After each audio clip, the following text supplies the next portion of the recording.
Et le reste de la séance sera consacré au Covid-19, depuis ses origines jusqu'à la vaccination et au suivi de celle-ci. Professeur Casimir, nous allons accueillir trois orateurs, l'un des membres de la compagnie pour commencer et pour nous parler de l'origine du SARS-CoV-2. La parole est à vous pour les présentations. Oui, comme vous l'avez dit, on est bien en face d'une situation où nous allons un petit peu progresser dans l'histoire naturelle de la maladie.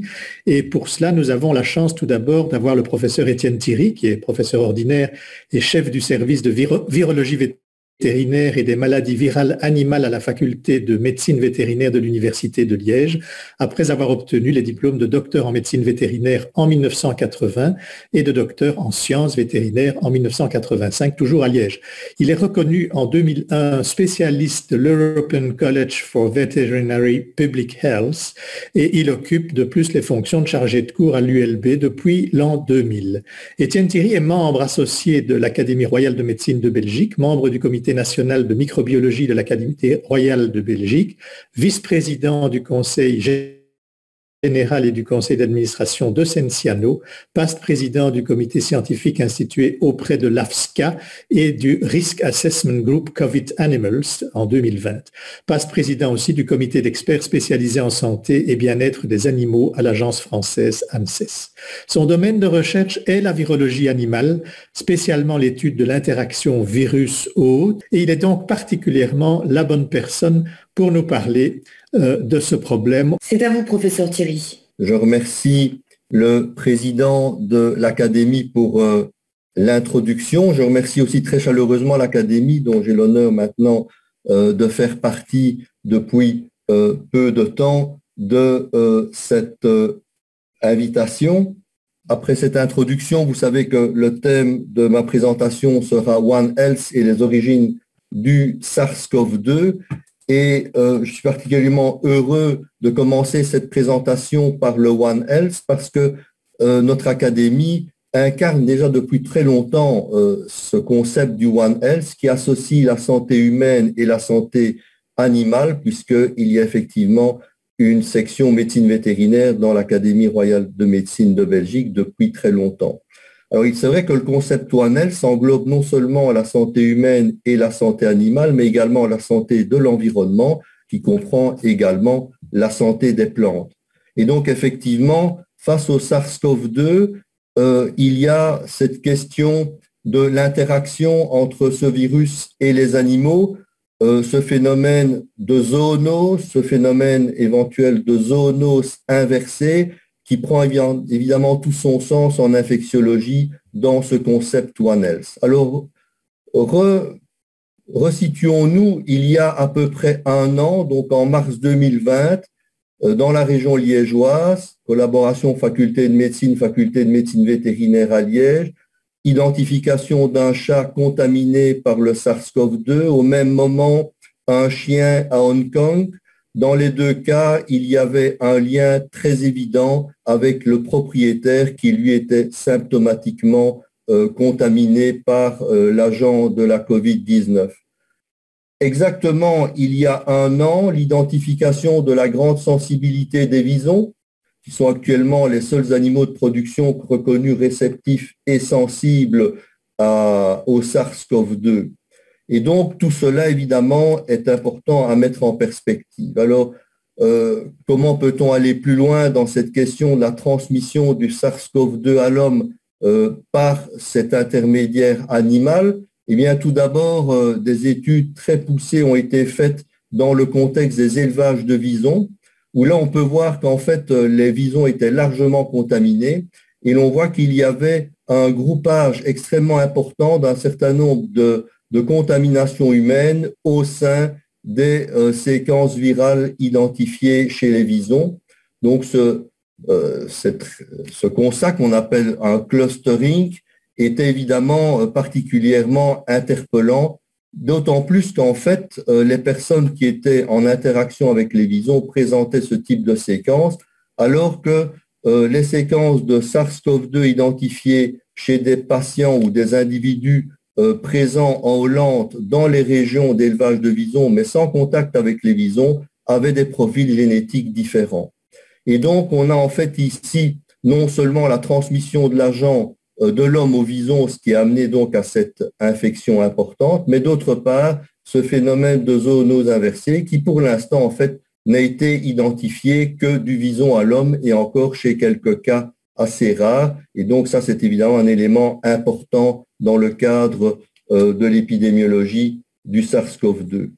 Très récemment, on a eu une série de cas myocardite identifiés chez le chien et le chat dans un centre de référence vétérinaire en Grande-Bretagne et associés en fait au variant B117 qui est mieux connu sous le terme de variant anglais. Et donc là aussi, il est clair qu'il s'agit d'une transmission de l'infection de l'homme vers l'animal et que dans ce cas-ci, il n'y a évidemment pas d'indication de transmission inverse, c'est-à-dire de transmission de l'animal vers l'homme.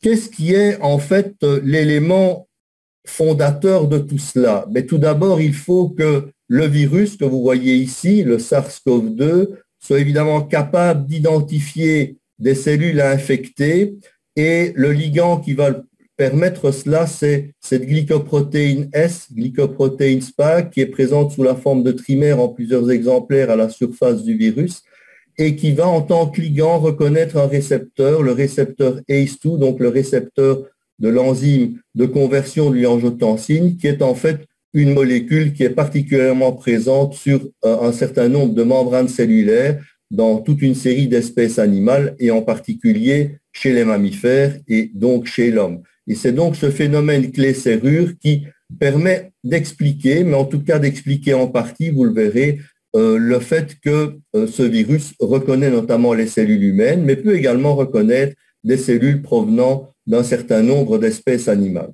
Maintenant, vous voyez qu'on n'est pas au bout de nos peines, étant donné qu'il y a la possibilité d'autres récepteurs qui puissent être reconnus par le SARS-CoV-2. Et donc, ce phénomène clé-serrure est évidemment très important, mais probablement pas l'élément unique.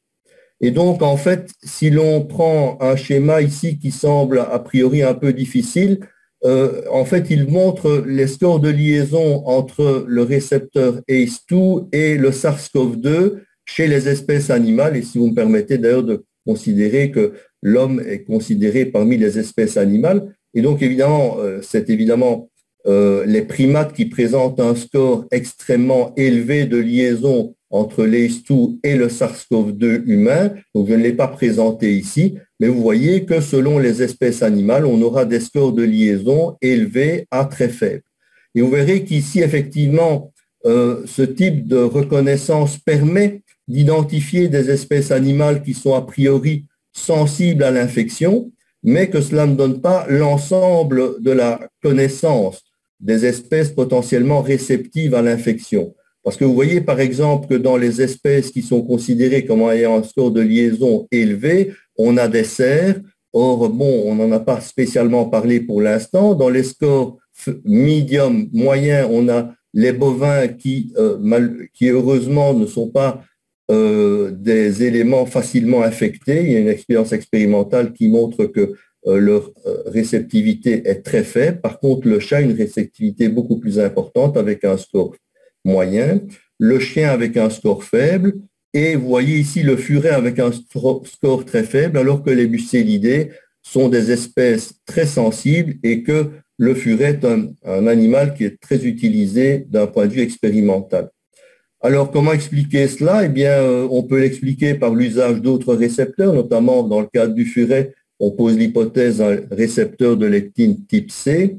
Et le problème, évidemment, auquel on est confronté, c'est que on a finalement des scores de liaison faibles avec les chauves-souris, les chiroptères rhinolophes, dont on va reparler dans quelques instants, et avec le pangolin, dont on a abondamment parlé comme hôte éventuellement intermédiaire, et je reviendrai sur ces sujets dans quelques instants. Alors justement, lorsque l'on envisage ce type de liaison à l'ACE2, on voit que des espèces animales réputées sensibles, comme le furet par exemple et les mustélidés en général, le vison, eh bien, ce type de liaison ne suffit pas à expliquer cette sensibilité, cette réceptivité de l'animal. Il faut aller donc plus loin. Alors, on sait qu'à côté de l'attachement par le récepteur ACE2, il y a des molécules qui interviennent, notamment pour permettre la maturation de la glycoprotéine S, et ici, dans ce cas-ci, une sérine protéase.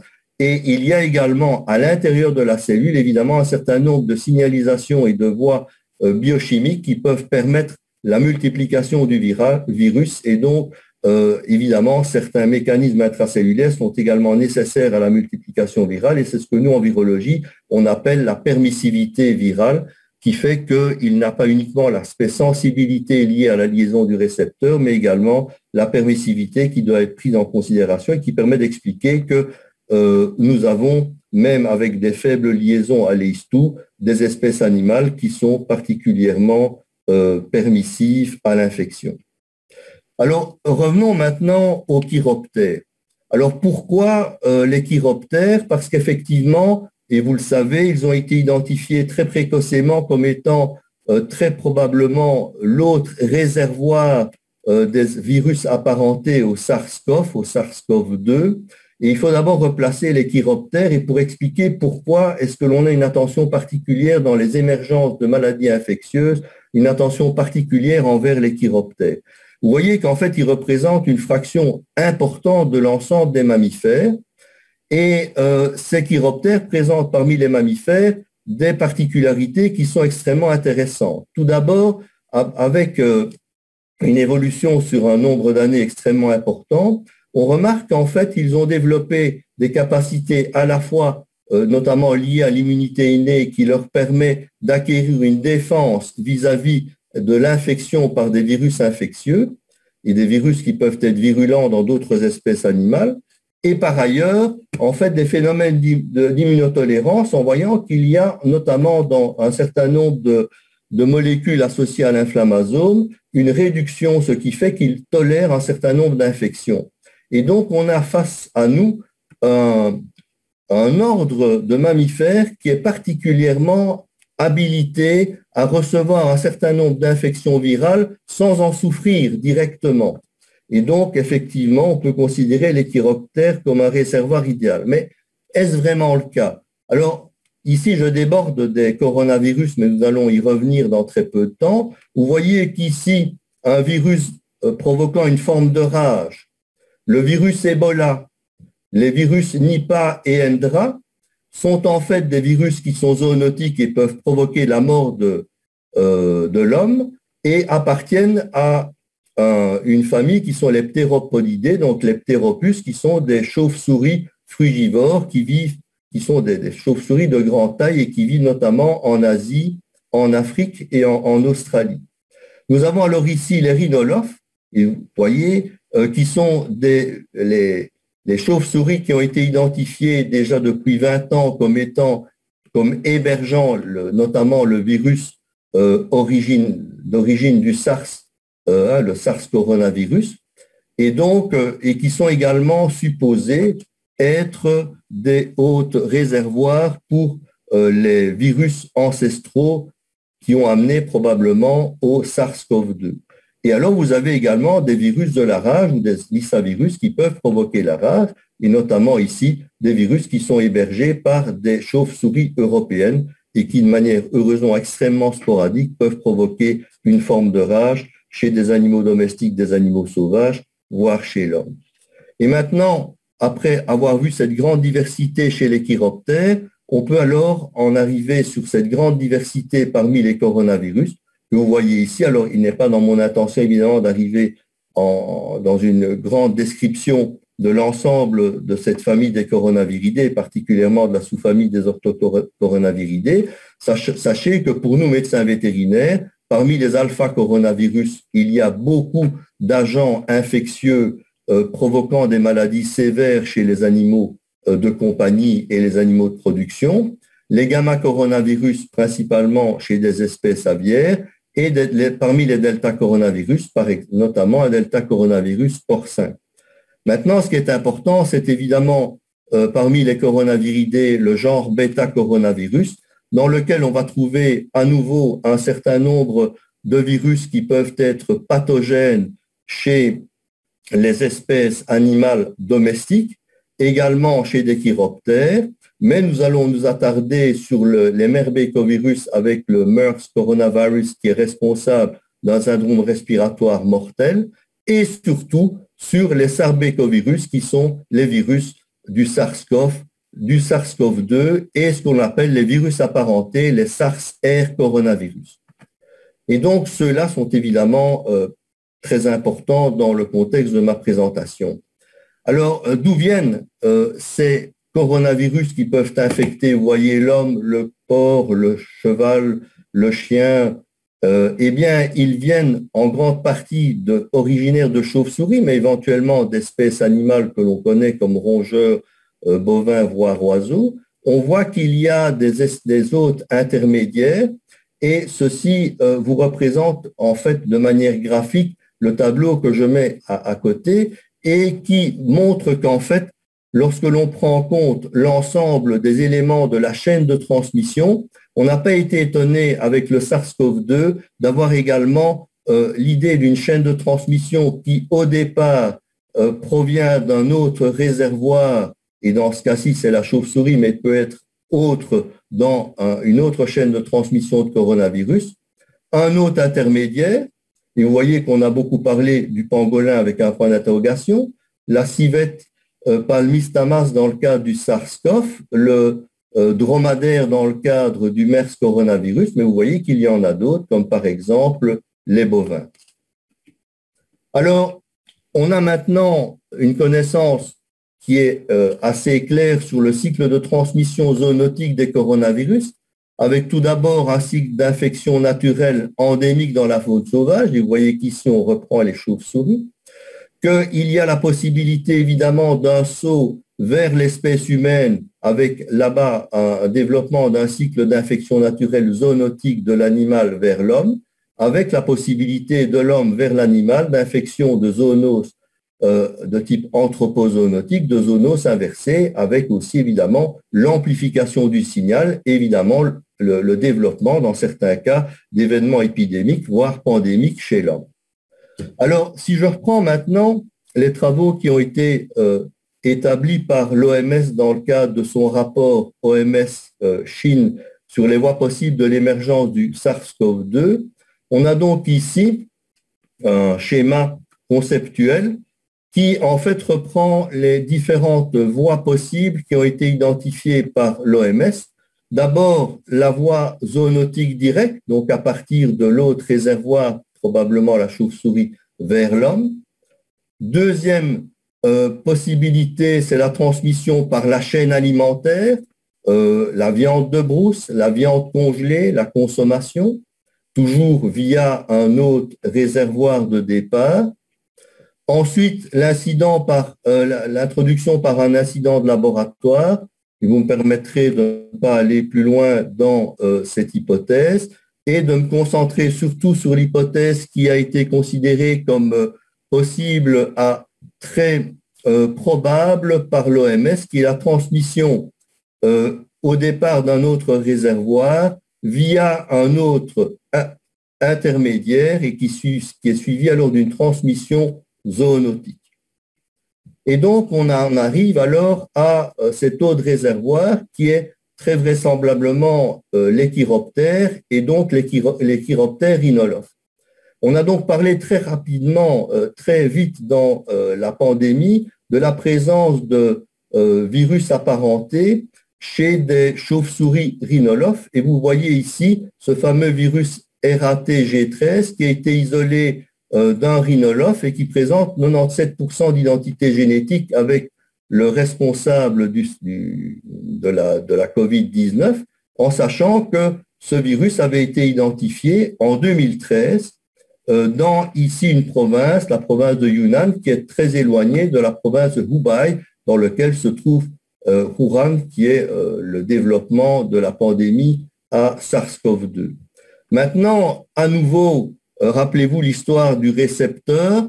Malgré cette homologie avec le SARS-CoV-2, il y a des différences significatives au niveau du domaine de liaison du virus envers l'ACE2 et d'autres, notamment des résidus hétéropolysaccharidiques présents sur la glycoprotéine S.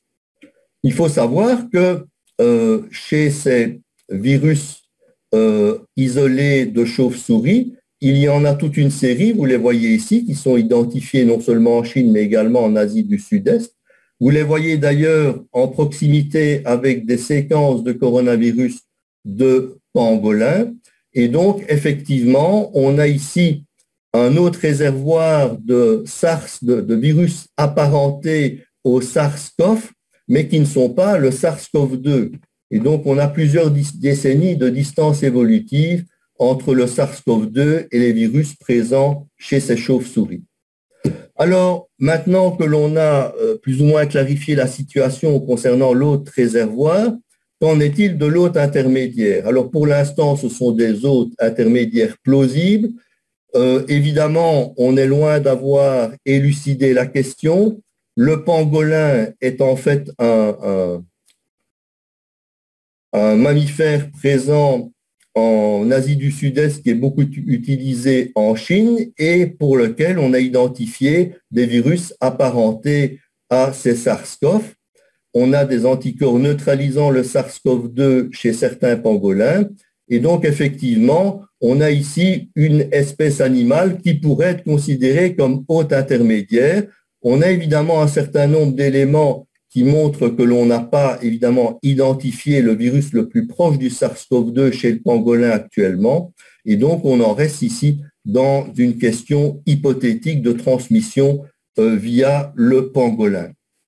Alors, il y a d'autres hôtes intermédiaires qui ont été proposés, notamment les civettes, notamment la civette Palmis tamas, qui est l'hôte intermédiaire qui a été considéré comme le plus plausible pour le SARS-CoV en 2003. Il y en a d'autres, vous voyez, chien vivrin, vison, blaireau-furet, pour lesquels on a finalement des informations parfois de la présence de coronavirus apparentés, comme ici dans le cadre du chien vivrin, et le vison, on connaît maintenant sa grande sensibilité au SARS-CoV-2, mais par contre, pour les autres, finalement, on est dans beaucoup d'expectatives et disons, on est vraiment dans des domaines extrêmement exploratoires. Donc, la question qu'on peut se poser et que je me permets de vous poser à la fin de mon exposé, tout d'abord, est-il opportun d'élucider l'origine du SARS-CoV-2? Et je reprends ici l'étude qui a été faite par l'étude conjointe OMS-Chine, dont le rapport est maintenant disponible. Alors, je dirais évidemment oui en recherche cognitive. Maintenant, si je me place comme gestionnaire de risque, je peux me poser la question en disant que les incertitudes actuelles ne doivent pas retarder la prise de décision de mesures de contrôle de l'émergence de maladies infectieuses zoonotiques. On est vraiment ici à nouveau dans une perspective One Health, en sachant qu'ici, évidemment, je déborde évidemment du SARS-CoV-2. Alors, effectivement, on voit que les facteurs de risque d'émergence des agents zoonotiques sont connus. Tout ce qui peut provoquer des stress dans l'environnement, modifier les écosystèmes et permettre une plus grande facilité de proximité entre l'homme et des animaux sauvages, comme par exemple des chiroptères. Et vous voyez ici toute une série de facteurs de risque qui peuvent être pris en considération et que les autorités peuvent éventuellement prendre en compte de manière à développer des méthodes de gestion, de prévention des risques d'émergence. Alors, la deuxième question que je voudrais vous poser à la fin de mon exposé, c'est peut-on s'attendre à de multiples origines du SARS-CoV-2? Donc, j'espère avoir répondu à votre attente en essayant d'éclaircir autant que faire se peut l'origine actuelle du SARS-CoV-2, mais pourrait-il y avoir de multiples origines? En fait, on ne peut pas exclure qu'il y ait des amplifications dans des réservoirs animaux, ce que l'on sait notamment chez le vison, heureusement sans, conséquences néfastes pour l'homme actuellement, mais on sait qu'avec un autre amplificateur dans de grandes populations, comme cela peut se produire chez des animaux, notamment des animaux de production, on peut évidemment avoir une gamme de mutations très importantes, avec comme résultat des virus mutants qui peuvent très bien n'avoir aucune conséquence pour l'homme, ou éventuellement augmenter la capacité réplicative, la virulence, voire avoir des capacités d'évasion de la réponse immune préexistante dans la population humaine, acquise soit par la vaccination, soit par l'immunité, par l'exposition naturelle au virus. Et il est clair que dans ce contexte One Health, on a besoin d'une épidémiosurveillance de qualité au niveau des animaux, de manière à prévenir toute émergence défavorable à l'espèce humaine, et en sachant que, en termes de gestion de ces risques d'émergence, même au-delà du SARS-CoV-2 et avec le SARS-CoV-2, il faut prêter une attention particulière aux animaux domestiques de compagnie et de production, mais également, notamment en Asie, aux animaux sauvages d'élevage, comme par exemple les civettes ou les pangolins, et également une attention particulière à la faune sauvage. Eh bien, je vous remercie pour votre attention et je remercie encore l'Académie de m'avoir permis de faire cette présentation. Merci à vous, professeur Thierry. Et vous nous avez posé des questions pendant votre présentation, mais je peux vous dire que certains académiciens en ont déjà des questions pour vous. Je vais d'abord donner la place au professeur Gillet, s'il est avec nous. Didier Gillet, est-ce que vous voulez poser votre question au professeur Thierry? Oui, je crains que ma caméra ne fonctionne pas. C'est pas grave. Salut Monsieur Thierry, nous avons eu le plaisir de collaborer à l'occasion de la découverte de ce premier chat liégeois atteint par la Covid au travers de la Covid de sa propriétaire. J'aurais voulu avoir plus de détails sur le fait de savoir si la transmission animal-homme a été documentée ultérieurement. Dans notre expérience, on ne l'a pas observé, mais le chat avait été confiné comme sa maîtresse, évidemment. Mais est-ce qu'on a d'autres informations par rapport à ça? Merci. Oui, merci. Effectivement, c'est un bel exemple de One Health, faculté de médecine vétérinaire, avec vous et mon collègue Daniel Dosmecht et Lucien Garigliani. C'est extrêmement fructueux. Donc, pour répondre à votre question, la seule évidence de transmission zoonotique actuellement pour le SARS-CoV-2, c'est la transmission du vison à l'homme, dans le cadre notamment des élevages de visons qui ont été identifiés aux Pays-Bas. Et donc, pour le reste, on doit être extrêmement prudent. Donc, c'est pour ça que je plaide pour une épidémiosurveillance active. Effectivement, un certain nombre d'espèces animales sont réceptives au SARS-CoV-2. Et donc là, on a des phénomènes de zoonose inversée, ce qu'on a identifié chez le chat à Liège. Par contre, on n'a pas actuellement d'évidence pour ces espèces animales domestiques de transmission du virus de l'animal à l'homme. Évidemment, c'est très fréquemment supposé, notamment présenté dans les discussions d'articles, et notamment c'était dans la discussion de l'article consacré au myocardite associé à l'infection par le variant B117 là, en Grande-Bretagne, où là, les auteurs parlaient, évidemment, comme ce virus se multiplie particulièrement bien, y compris dans les espèces animales, ça pourrait représenter un risque supplémentaire de transmission de l'animal à l'homme. Et les journalistes se sont emparés de cette phrase pour dire, attention, il y a un risque plus élevé de transmission de l'animal à l'homme, ce qui est absolument tout à fait faux. Il faut respecter les hypothèses émises dans les discussions d'articles et les conserver pour ce qu'elles sont. Donc, pour l'instant, on est heureusement, en termes de transmission de l'animal à l'homme, encore actuellement dans une situation qui est extrêmement calme dans le cadre de la pandémie à SARS-CoV-2. Merci beaucoup.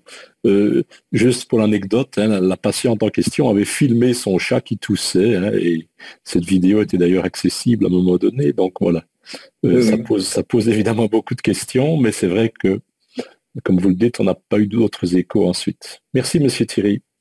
Oui. Merci, professeur Gillet. C'est vrai que ça prête à sourire, mais pauvre chat. Le chat il a dû souffrir. Oui, mais ça a été, heureusement, la symptomatologie est quand même relativement légère chez les carnivores. Je peux vous donner de bonnes nouvelles du chat, il vit toujours. Oui. Ah ben c'est super, on demandera après au professeur Angler s'il faut le vacciner, ce chat finalement ou pas. Alors on va passer à la question suivante.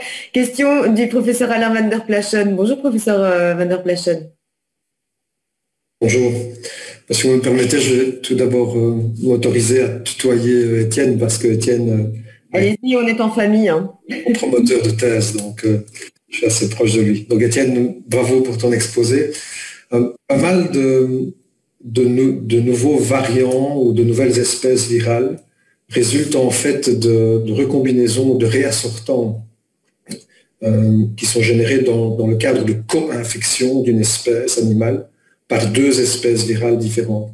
Alors, est-ce qu'il y a des évidences dans le cas de la Covid que les variants pourraient être en fait des recombinants, des réassortants, enfin des recombinants entre deux espèces, donc ne pas avoir une origine monophylétique par rapport à une souche de, par exemple, qu'on retrouvait chez les chiroptères, mais bien d'avoir deux origines différentes. Oui, en fait, bonjour Alain, effectivement, c'est une hypothèse qui avait été mise au départ, notamment dans le cas, parce qu'effectivement, les SARS-CoV apparentés qui sont identifiés chez les chiroptères sont pas trop éloignés, mais relativement éloignés du SARS-CoV-2 actuel. Et donc, effectivement, le phénomène de recombinaison est décrit chez les coronavirus et particulièrement chez les sarbecovirus. Alors, pour l'instant, on n'a pas d'évidence que cela puisse avoir amené au SARS-CoV-2 actuel, mais ça reste une piste qui est explorée. Donc, dans les mutations qui sont observées chez le SARS-CoV-2, on a à la fois des phénomènes de mutation ponctuelle et des phénomènes de recombinaison. Et si je peux me permettre d'un tout petit peu élargir le sujet, notamment au virus influenza, il faudrait quand même revenir sur le fait que la dernière pandémie H1N1 pandémique résulte en fait d'un virus qui est un quadruple réassortant, qui a été transmis du porc à l'homme. C'est pour ça qu'on l'a appelé la grippe mexicaine à l'époque, puisqu'elle était transmise, elle a été identifiée au Mexique, et que ce quadruple réassortant viral de virus influenza provenait en fait de virus qui avaient à la fois, qui étaient des virus d'origine aviaire, d'origine humaine et d'origine porcine. Donc, si on sort un peu des coronavirus et qu'on prend un autre exemple de réassortiment génétique, qui est un phénomène particulier de la combinaison chez les virus de la grippe, là, la pandémie à 2009, elle est carrément résultant d'un réassortant provenant de virus issus de trois espèces animales, si je comprends l'homme parmi les animaux, trois espèces animales différentes.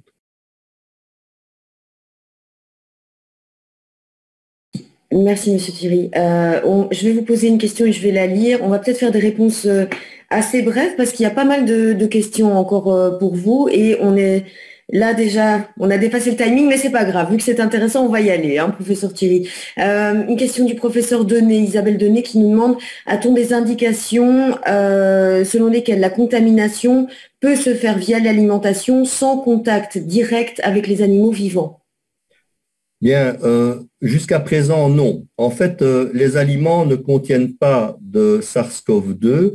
Maintenant, il est possible, et c'est en fait ce qui a été suggéré, que l'emballage de l'aliment puisse être contaminé par ce qu'on appelle les food handlers, les personnes qui manipulent l'alimentation et qui conditionnent l'aliment, puisque effectivement, les manufacturiers peuvent avoir des personnes qui sont contaminées en leur sein. Mais là, alors, c'est une contamination indirecte. Et on connaît la survie du SARS-CoV-2 et des coronavirus sur des matières inertes qui peut s'effectuer sur plusieurs jours. Et c'est plutôt des contaminations alors de nature indirecte, mais qui n'ont pas encore, qui heureusement n'ont aucune influence actuellement sur la sécurité de la chaîne alimentaire. Ça a été clairement établi. Merci. Question du professeur Carlier qui vous demande: que faut-il? D'abord, il vous félicite pour cette belle revue et il vous demande ce qu'il faut penser de l'existence d'un site de clivage de la furine humaine chez CoV-2 et l'hypothèse d'un échappement suite à des expériences de type gain of function. Bon, effectivement, l'acquisition du site furine permet un clivage très actif de la glycoprotéine S. On ne va pas rentrer dans trop de détails. Je salue également mon collègue Yves Carlier.